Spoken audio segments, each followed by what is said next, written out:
1958, as a member of the English department. At the time, Dr. Crawford B. Lindsay was the head of the department. Shortly after I arrived at TSU, they began what turned out to be the honors program. Before, they had throughout the country, there had been programs for superior students. President Davis, early in the 60s, appointed a committee that was chaired by Dr. Charity Mance to look into the feasibility of establishing an honors program at Tennessee State University.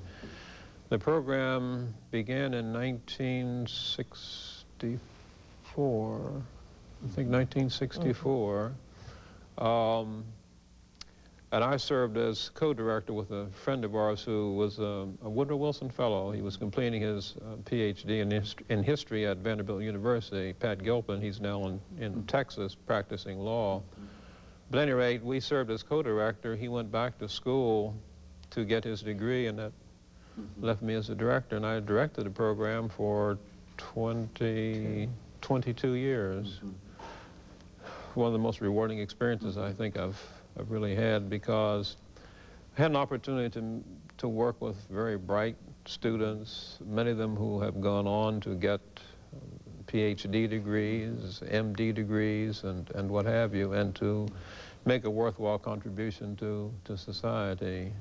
As a matter of fact, we heard just the other day that one of our former students, Glenda Baskin, is, tell me, help me, she's the first... She's the first African-American woman to get a CPA, a PhD,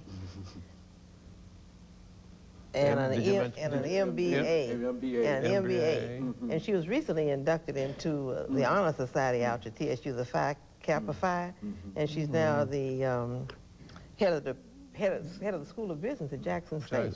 So that's his latest reward as far as students are concerned. But Glenda was a major in mathematics, and I remember when we had, the students who were in the honors program had to write a thesis and they had to defend it.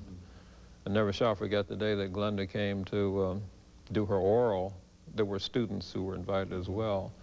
But we had given her, I think, a rather rough time, and she looked at me and told me, she says, you know, I could really get you wiped out for $25. She's probably thinking of that particular time, too. You know, Dr. Williams, Dr. Jamie Williams, I think quite recently, Miss Karen Brown came back from Florida, and she was the speaker at an affair at Tennessee State University, and I think they paid the two of you a great compliment. Why don't you talk about some of the activities that you were involved in? Well, I headed the Department of Communication following Dr. Poe's retirement. In 1975, I headed it for 14 years until I retired. And it was really a rewarding experience, because I had the opportunity not only to work with a very bright and able faculty, but also to encourage some of the students to go on to get additional degrees. And Karen Brown was one of them, who on one occasion told me after she got her master's from TSU that was it. And I remember spending an hour telling her, you need to go and get a PhD. Since she's just done so well that we are really proud of her. Dr. Sandra Holt is another person who was a student at the time and who went on to get a terminal degree. So I really think that working at a university gives you an opportunity to motivate young people and to try to prod them and push them so that they will go on and achieve. And I think that's really the basic thing about it.